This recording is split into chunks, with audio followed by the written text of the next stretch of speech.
Hello everyone and welcome to Soul Stained Ink. My name is Beth and it is June 1st, which means I need to give y'all a middle grade May / book a day in May wrap-up video. However, I am very obviously not camera ready. I am wearing pajamas because we have been deep cleaning Elena's room. That's my 9-year-old. We've been deep cleaning her room for the last couple of days. Finally got it done. But now we need to do like the playroom and the baby Ray's room and the living room and the kitchen. I gotta do a lot of cleaning. But I figured I would take a break. I got the baby down for a nap. Her sister is relaxing in her brand new rearranged, very, very clean bedroom. So I have time to eat something today and talk to you guys about my books.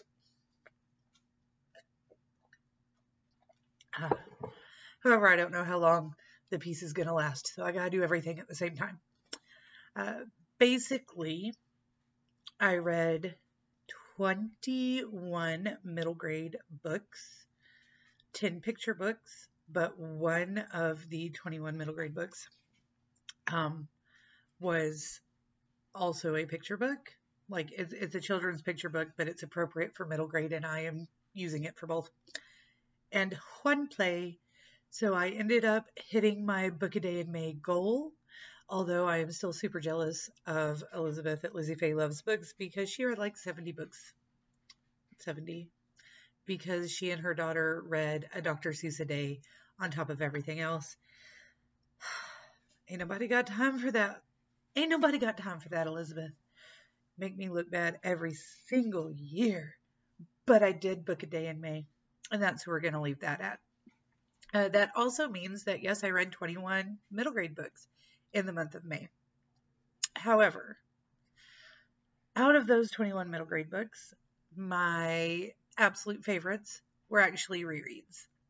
So the Skullduggery Pleasant series, I'm rereading I've read the first, I want to say 5 books, maybe 6 books, but I just finished books 3 and 4. I think I finished book 2 at the beginning of the month. But anyway, we read books 3 and 4 this month. I'm reading those with Elena. My favorite that I had not read before was The Pinderwicks. Elena and I read that one together as well. Absolutely adored it. Super cute. Looking forward to reading the second book this month. My least favorite book, I read a little over halfway and just couldn't take it anymore. And DNF'd it. I gave it a 2 out of 5 stars because I read over halfway. Thank you very much. I made an informed decision. And that one was Seas Behind Trees by, I want to say Michael somebody. I have my Goodreads pulled up. Just give me a second. Michael Doris. This is about a Native American boy who cannot see and can't earn his adult name the same way other boys do. But he has highly developed other senses and earns his adult name that way and then goes on an adventure. And the storyline sounded fun, but also it just fell really flat for me. And it was published a while ago, so there was some problematic issues with it for me as well. But I absolutely adored Keeper of the Lost Cities, which I read right around the same time. That one is by Shannon. I almost said Shannon Hill, and I was like, that's not right. Shannon Messenger. And this is about Sophie Foster, who's a telepath.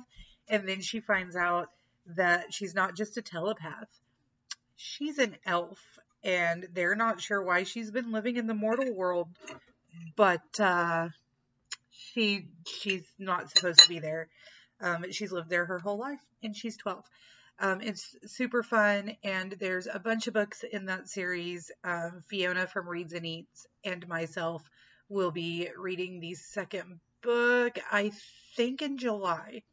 I also super enjoyed The Secret of Whitestone Gate, of Black Hollow Lane by Julia Noble. Book 2 is Whitestone Gate, and I just finished that one the other day. I think it's only a duology. I loved the first book, gave it 4 out of 5. The second book got a 3 out of 5. And I don't know if there's going to be more of these. This one, the second one, was published at some point. 2019. No, 2020. Black Hollow Lane was 2019.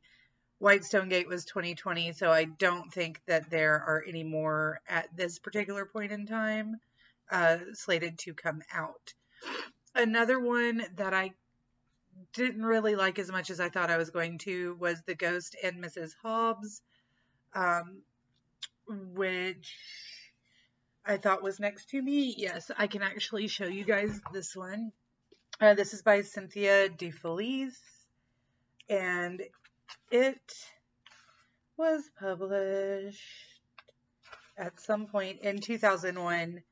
This is the second in a series, and I picked it up thinking it looked kind of nostalgic, but that, you know, it wasn't going to be, because it was published in 2001, I was hoping that it wasn't going to be nostalgic in like a problematic way, but it wasn't really problematic. I think it just hit me sideways. This girl is in 6th grade and she can see and talk to ghosts, and it addresses a few things about like when people are super nice, but then they're so nice that you can't see the red flags they're throwing at you, that kind of thing.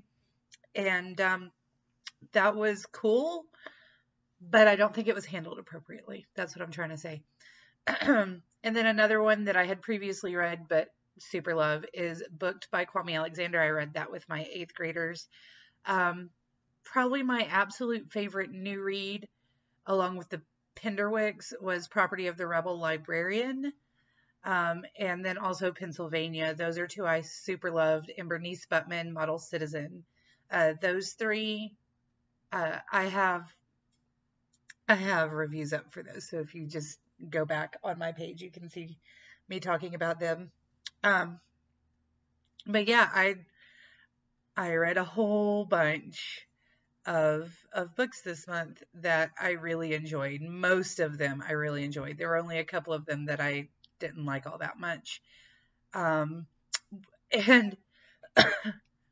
my favorite picture book this month, I watched, one of my friends sent it to me on TikTok, and I watched the read through on TikTok, and I sent it to the special education teacher, the head special education teacher at the school I was working for.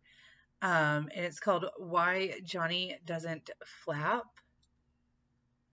Guys, you need to find this book, especially if you are or know someone who is neurodivergent or who deal with neurodivergent people. So neurodivergence, if you don't know, I'm sure you know, but neurodivergence is where you have like autism, if you're on the spectrum, you have ADHD, ADD, things like that. OCD, those are neurodivergence, and neurodivergence makes us different, right? I have autism. I'm pretty sure both my girls, my partner, my sister-in-law, my nephews, like we all have some sort of neurodivergence, but a lot of people are neurotypical, which means that their brain is wired properly. And this book is by Clay Morton, Gail Morton, and then Alex Mary did the illustrations, and it is all about this boy talking about his best friend named Johnny, who is neurotypical and doesn't know like the little rituals and things he's supposed to do because he's neurotypical. He's not divergent. He doesn't have any idea. I gave it 4, on Goodreads it says 4 out of 5. I gave it 4.5 out of 5 stars. Absolutely 100% think that you should go and check it out. So that is me finished rambling. My mom made fresh bread, guys. Oof.